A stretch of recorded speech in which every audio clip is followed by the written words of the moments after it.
করলা দিয়ে যে এত সুন্দর একটা রেসিপি হতে পারে প্রথম পাতের, সেটা যতক্ষণ না তোমরা বাড়িতে বানাচ্ছ, খেয়ে দেখছো, ততক্ষণ বুঝবেও না। সবসময় একই রকম শুক্তো অথবা তেতো চচ্চড়ি বা করলা চচ্চড়ি খেতে তো ভালো তো নাও লাগতে পারে। তাই কুমকুমের রান্না থেকে করলার এই রেসিপিটা আজ তোমাদের জন্য। তোমরা এটা বাড়িতে বানিয়ে অতি অবশ্যই একদিন তৈরি করে খাবে আর বাড়ির অন্যান্য সদস্যদেরও খাওয়াবে। সবাইকে আন্তরিক শুভেচ্ছা জানাচ্ছি আমার কাছের দূরে সমস্ত বন্ধুদের। আশা করি সবাই তোমরা ভালো আছো। চলো তাহলে দেখে নিই কত কম উপকরণ, কত কম সবজি দিয়ে এই করলার রেসিপিটা আমি তৈরি করেছি।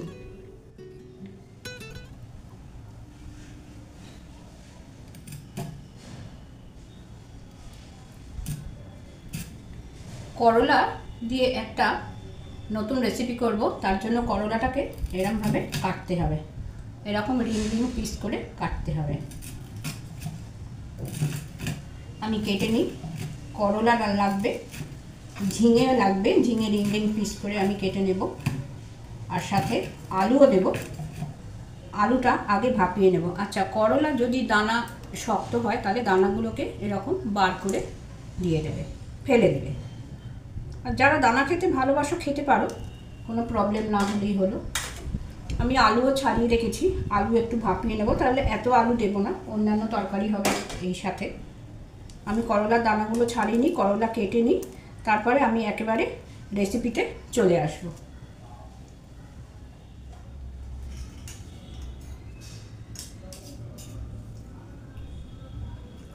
বসে খাবার সময় হয় না, তাই কাজ করতে করতে খেয়ে নেওয়া ভালো।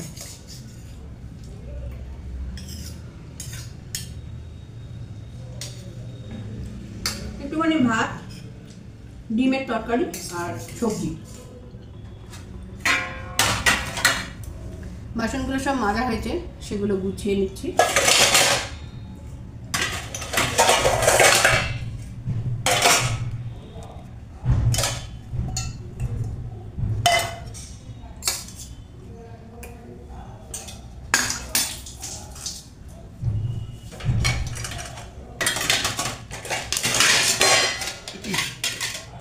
ছাড়িয়ে নিয়েছি করলাগুলো।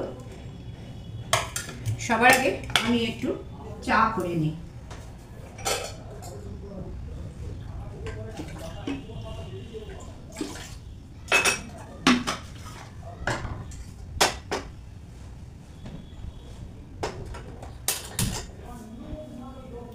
আদা, একটু আদা দিয়ে দিচ্ছি জলের মধ্যে। আদাটা দিয়ে ফুটুক। দিয়ে দেবো ছোট এলাচ,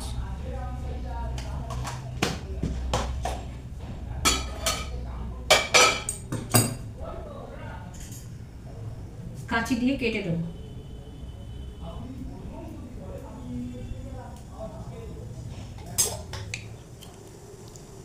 আদা দিয়ে জলটা ফুটছে, আদা আর একটা এলাচ দিয়ে আমি একটু সামান্য চা পাতা দিয়ে দিলাম। তার আগে কাপে আমি মধু দিয়ে নেব। অফ করলাম চাটা। এবারে কাপে মধু দিয়ে নিচ্ছি।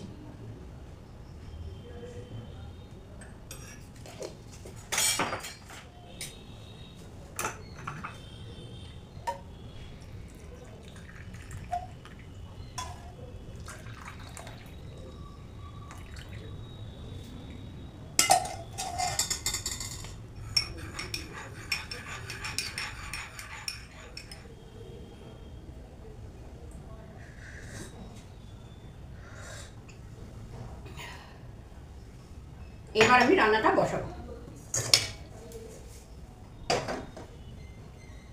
কড়া বসিয়ে দিয়েছি, চলো সবকিছু রেডি করে নিয়ে আবার আমি আসছি।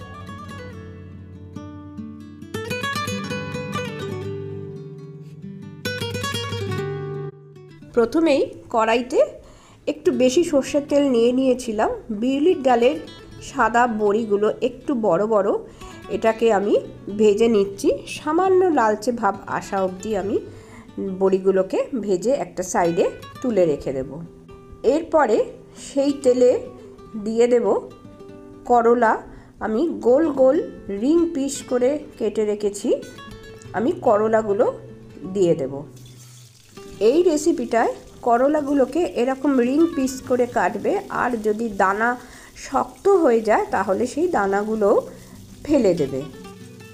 সামান্য একটু ভেজে নেওয়ার পরে ভাজার সময় আমি লবণ দিয়েছিলাম, করলাগুলোকে তুলে রেখেছি। এবারে সেই তেলেই একটা গোটা শুকনো লঙ্কা, 5 ফোড়ন, তেজপাতা ফোড়ন দিয়ে আমি শুধু ঝিঙেটাও এরকম রিং রিং পিস করে কেটে আমি দিয়েছি। এই রান্নাতে লাগছে, করলা তো লাগছেই, ঝিঙে দিয়েছি, আর শুধুমাত্র আলু দেব।